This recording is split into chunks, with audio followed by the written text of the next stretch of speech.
अगर आपके दांत बहुत ज्यादा घिस गए हैं और दांत टूटने भी लगे हैं तो उसका सही इलाज क्या होगा, किन ट्रीटमेंट्स की मदद से आप अपनी स्माइल को वापस पा सकते हैं, किस कॉज की वजह से आपको ये प्रॉब्लम हुई थी, उस कॉज को जड़ से खत्म करना होगा जिससे कि ये प्रॉब्लम आपको दोबारा ना हो। तो फ्रेंड्स, आज का वीडियो बहुत इंपॉर्टेंट होने वाला है क्योंकि आज आप जानने वाले हैं घिसे हुए दांतों को सही कैसे करते हैं, उनका कारण क्या है और कैसे हम अपनी आइडियल स्माइल को वापस पा सकते हैं, एंड मोस्ट इंपॉर्टेंटली उसमें नियर अबाउट कॉस्ट कितनी लगती है। तो friends, without delaying any more, let me start. Channel को सब्सक्राइब नहीं किया है तो प्लीज कर लीजिएगा। Here we go.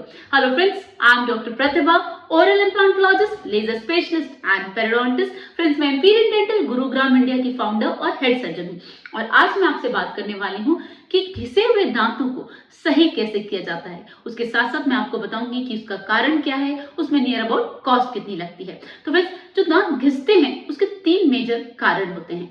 सबसे पहला कारण होता है ट्रॉमेटिक ऑक्लूजन। ट्रॉमेटिक ऑक्लूजन मतलब फ्रेंड्स, हमारे जो पीछे के दांत हैं और जो आगे के दांत हैं उनका एक प्रॉपर पोजीशन होता है दांतों का आपस में मिलने का, बैठने का। तो जस्ट इन केस अगर हमारे दांत ट्रॉमेटिकली मिलते हैं, एक दूसरे को एबनॉर्मल फोर्स देते हैं, तो उस एबनॉर्मल फोर्स की वजह से दांत आपस में रगड़ खाते हैं और धीरे धीरे करके घिसते जाते हैं। आप मिरर में देख भी सकते हैं कि अगर आपके टूथ का जो शेप और साइज है, शेप आपका अनइवन होगा और जो साइज है वो टाइम के साथ कम हो रहा होगा। तो ये बहुत इंपॉर्टेंट साइन है कि आपके मुंह में ट्रॉमेटिक ऑक्लूजन है, दांत आपस में ट्रॉमेटिकली बैठ रहे हैं। ऑलराइट, अब जो सेकंड मोस्ट कॉमन कॉज है फ्रेंड्स, उसे कहते हैं ब्रक्सिज्म। फ्रेंड्स, ब्रक्सिज्म क्या होता है? फ्रेंड्स, ब्रक्सिज्म ना एक साइकोलॉजिकल इशू होता है जिसमें हमें पता नहीं होता, अननोइंगली हमें जो स्ट्रेस होता है वो हम दांतों को क्लेंच करके निकालते हैं। वो जनरली रात में सोते टाइम होता है जिसमें हम अपना सारा स्ट्रेस दांतों की क्लेंचिंग में दे देते हैं। बहुत ज्यादा फोर्स के साथ हम दांतों को क्लेंच करते हैं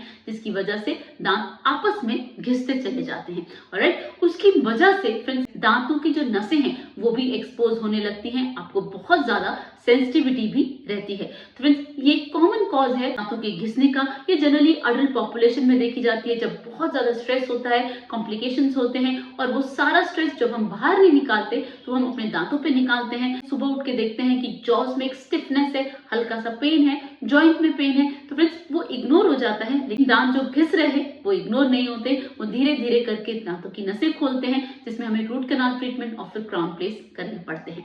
ऑलराइट, अब जानते हैं थर्ड इंपॉर्टेंट कॉज कौन सा है दांतों के घिसने का।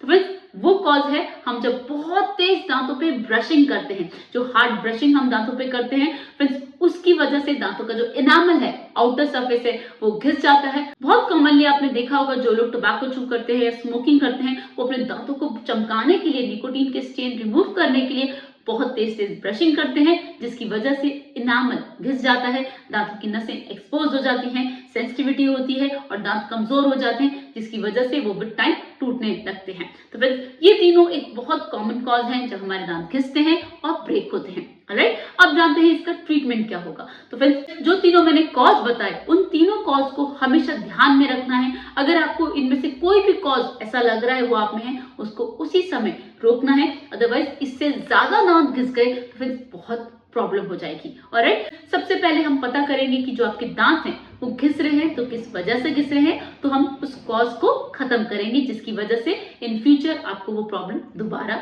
ना हो। ऑलराइट, अब उसके बाद जानते हैं कि फ्रेंड्स इसका ट्रीटमेंट क्या होगा। तो फ्रेंड्स, इसका जो ट्रीटमेंट है वो 3 पार्ट्स में डिवाइडेड है। अगर बहुत ज्यादा फ्रैक्चर नहीं हुआ और दांत बहुत ज्यादा नहीं घिसे हैं, सिर्फ आउटर सरफेस घिसी है, तो फ्रेंड्स वो सिंगल सिटिंग सेम टाइम पर ही करेक्ट हो जाती है, जिसे कहा जाता है composite bonding. Composite bonding chair side treatment है। आप आए और with in half an hour आपको आपकी आइडियल स्माइल मिल गई। लेकिन इसका डिसएडवांटेज क्या है फ्रेंड्स, इसमें इतनी ज्यादा स्ट्रेंथ नहीं है क्योंकि ये फिलिंग मटेरियल है, रिस्टोरेटिव मटेरियल है, तो बहुत ज्यादा फोर्स हुई तो ये ब्रेक हो सकता है। लेकिन ये बहुत ज्यादा इकोनॉमिकल है। सबसे इकोनॉमिकल ऑप्शन, सबसे अफोर्डेबल ऑप्शन कंपोजिट बॉन्डिंग है। और इसमें जो सेकंड एडवांटेज है, टाइम बिल्कुल नहीं लगता, एक ही सिटिंग में आपको आपकी स्माइल मिल जाती है। डिसएडवांटेज क्या है फ्रेंड्स, इसका मोस्ट इंपॉर्टेंट डिसएडवांटेज ये है कि इसमें स्ट्रेंथ नहीं है, ये कभी भी ब्रेक हो सकती है। ऑलराइट, अब जानते हैं सेकेंड इंपॉर्टेंट ट्रीटमेंट प्लान क्या हो सकता है? तो second most important treatment plan होता है प्रॉपर स्माइल डिजाइन।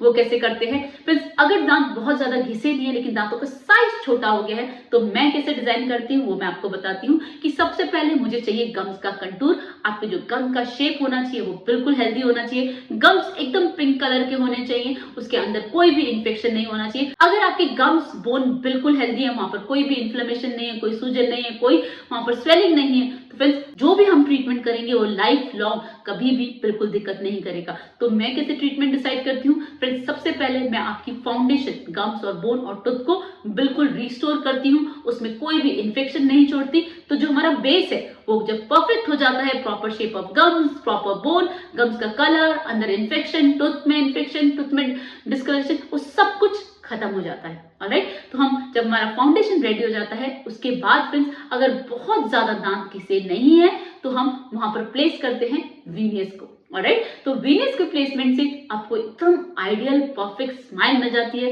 जो इतनी खूबसूरत होती है कि कोई ये कह नहीं सकता कि आपने अपने टीथ पे कुछ भी आर्टिफिशियल वेयर किया हुआ है। ऑलराइट, इसके बाद फ्रेंड्स जानते हैं थर्ड ट्रीटमेंट ऑप्शन क्या है। फ्रेंड्स कई बार दांत बहुत ज्यादा घिस जाते हैं और क्रैक हो जाते हैं, टूट जाते हैं, तो उस कंडीशन में प्रॉपर पेरिडोंटल थेरेपी जो मैंने गम्स की थेरेपी बताई वो करने के साथ साथ क्राउन्स दिए जाते हैं, क्योंकि वीनियस में इतनी स्ट्रेंथ नहीं होती। वीनियस सिर्फ 0.5 mm टूथ कवरेज देते हैं, लेकिन क्राउन 3 डायमेंशनली देते हैं, चारों तरफ से टूथ को कवर करते हैं और जो भी बड़े एरर्स होते हैं वो उसको कवर कर लेते हैं। फ्रेंड्स वीनियस और क्राउन में कोई डिफरेंस नहीं है। जब माइल्ड एरर है तो वीनियस, जब एरर ज्यादा है, ज्यादा प्रॉब्लम है तो क्राउन की मदद ली जाती है, वो ज्यादा कवरेज देता है। ऑलराइट, तो फिर वहां पर क्राउन्स को प्लेस किया जाता है। एक फोर्थ कंडीशन और होती है, फिर जब दांत घिसने की वजह से नसें खुल जाती हैं तो हमें एंडोथेरेपी, जिसे रूट कैनाल ट्रीटमेंट कहा जाता है, वो भी करना पड़ता है, क्योंकि नसें अगर खुल गई तो वो बहुत सीवियर पेन करती हैं। जो भी ट्रीटमेंट करेंगे वो अनसक्सेसफुल होगा,